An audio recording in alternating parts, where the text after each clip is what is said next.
The New Orleans Saints and Carolina Panthers are facing each other in Week 9 here, and the last time either of these teams won was in Week 3. It has been a very long season for both of these teams, but my name's Tyler, here with my brother Ryan, and we're going to break down this game nonetheless here as the New Orleans Saints travel to the Carolina Panthers for this Week 9 matchup. Before we get into it, we do have a goal of getting to 100 new subscribers for our Week 9 prediction video series, and also to come the offseason as well, we're going to do a lot of New Orleans Saints and Carolina Panthers offseason recap videos and predictions on who we think they should draft come NFL draft. So be sure to subscribe to the Tracy Take, leave a like and a comment, and a lot more content coming your way. Ryan, I kind of changed up our intro there a little bit to start talking about the offseason because I think for both of these fan bases, everybody's already starting to look towards 2025 as well. For the Panthers, rightfully so, kind of from the beginning of the season, there was just like optimism on what some of this young talent could do. They have been a little injury riddled on the defensive side of the ball as well. Shaq Thompson, for example, out for the season, one of the better defensive players, especially after Brian Burns left.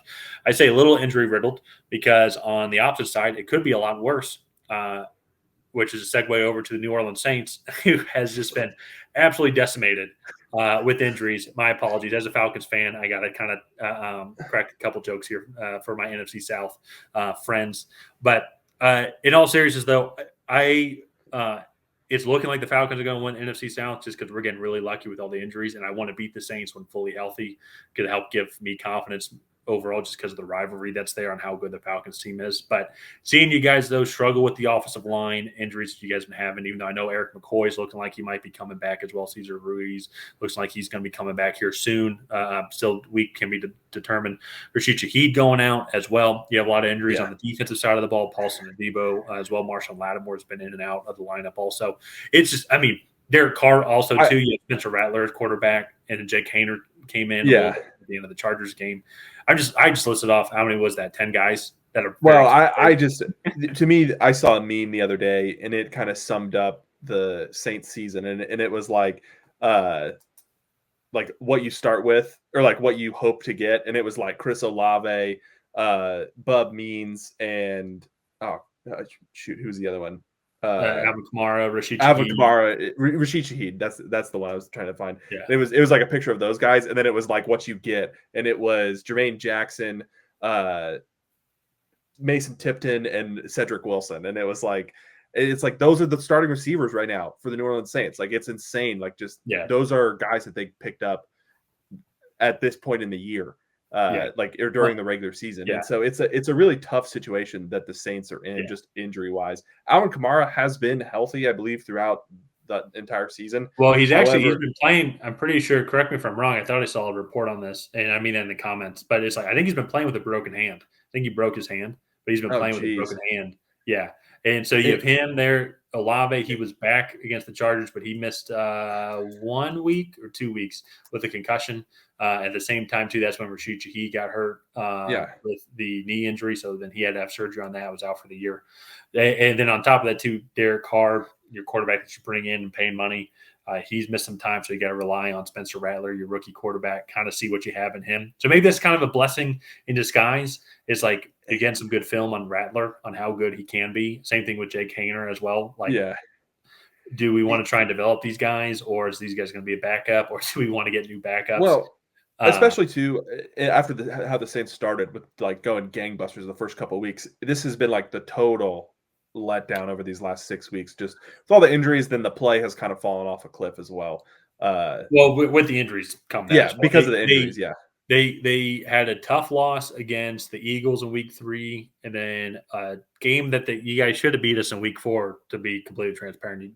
You guys gave us that one. But then it was that you had a couple of injuries. The Eagles game was, I think, when Eric McCoy went out. And then the Chiefs game, though, was the one where Derek Carr got hurt, and then there was a couple other guys that also got hurt from there. Then it was just a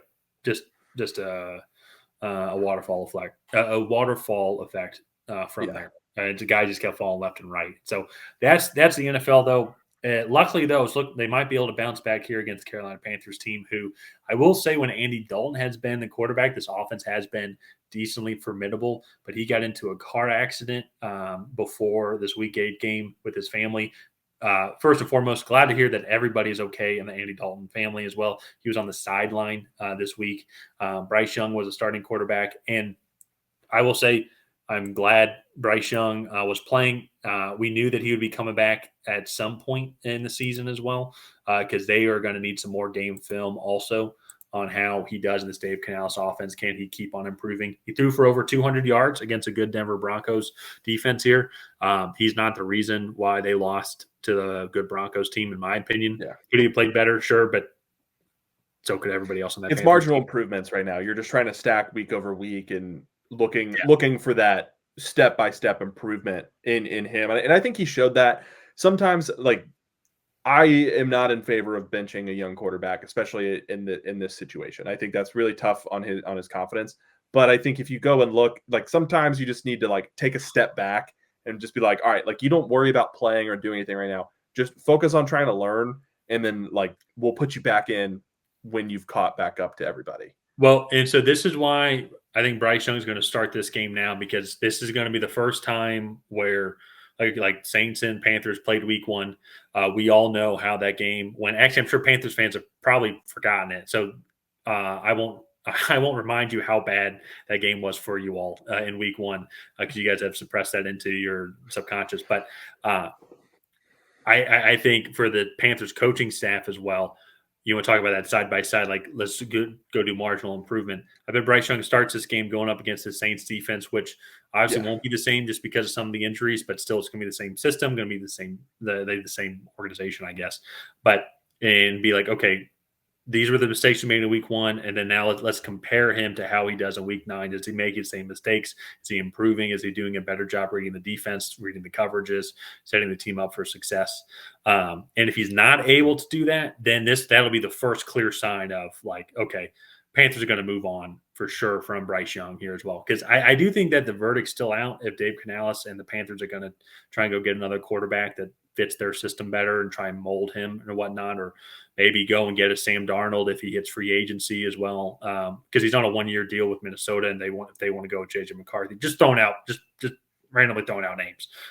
Maybe bring him back and try and develop him in that system here, or stick with Andy Dalton and then do what the Vikings did, for example, and draft a young quarterback and just have him sit and learn something that they're trying to do with Bryce Young as well. But for Bryce Young, though, if he's able to go and show, and even if they don't win the game, but he just looks better, like, okay, that's a good step in the right direction here. Because in all fairness to Bryce Young, it's just been a horrible year and a half for him. He got set up with a horrible situation in Carolina with Frank Reich being the coach. Hasn't played well at all. Completely, like, not defending his overall play. But it is a 53-man game. You need all 53 guys to play well, and he just has not been on good teams at all, and a coaching change in the middle of that. When it comes to this game, though, here,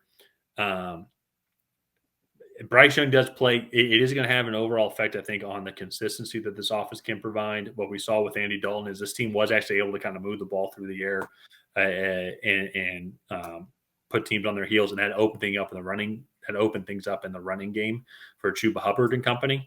And so they had actually kind of a somewhat decent offense moving forward. The issue for the Panthers team is, like, their defense is just atrocious. It's just one of the worst in the team. Just lack of talent. They've been dealing with injuries as well. Shaq Thompson, and many others who I'm blanking on right now. But for them, though, luckily, as we already talked about earlier, the Saints are just as banged up. So can the Panthers defense just contain whatever the Saints are going to be able to offer, which is probably going to be a heavy dose of Alvin Kamara, if we're being completely honest.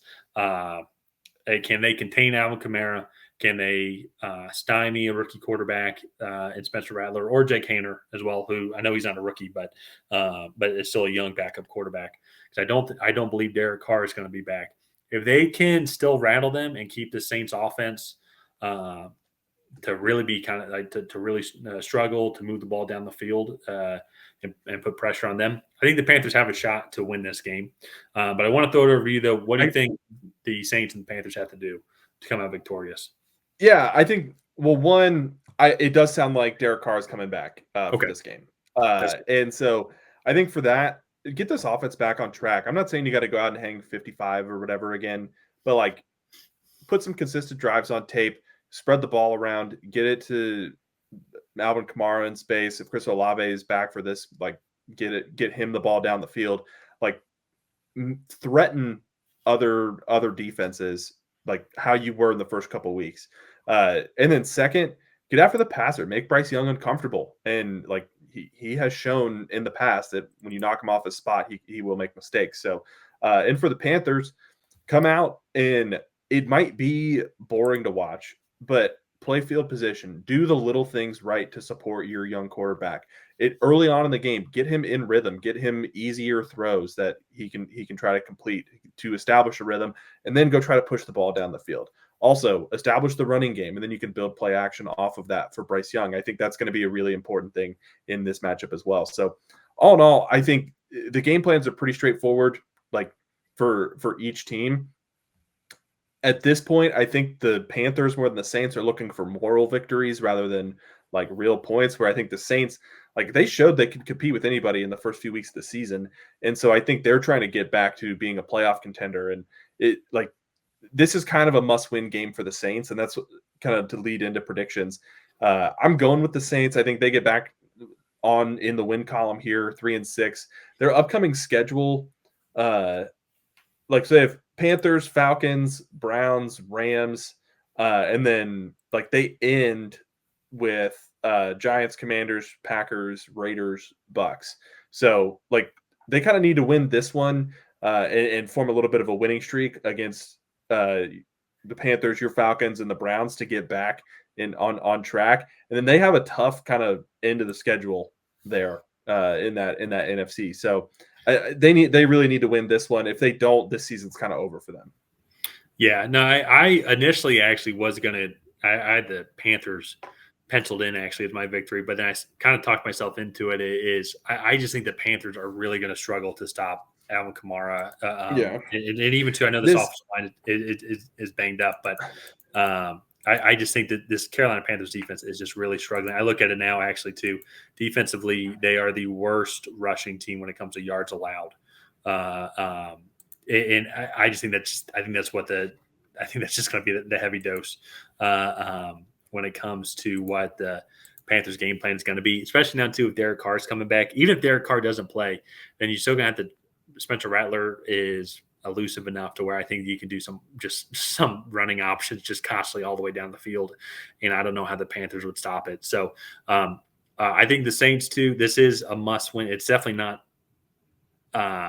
Playoff season is not officially over yet, but it's getting close. Especially if they lose this game, it's done. Just because I just don't know how they're going to be able to come back from. I think they'd be 2-7, right? Losing 7 in a row. Yeah, they'd be 2-7. 7 in a row. So yeah, this is a big one for them. So let's go ahead and wrap this one up here. We are both taking the New Orleans Saints. Go ahead and leave a comment down below on who you think is going to come out ahead. Will it be the New Orleans Saints? Will it be the Carolina Panthers? While you're at it, go ahead and like and subscribe. It is the best way to help out the channel. Other than that, we will see you guys next time.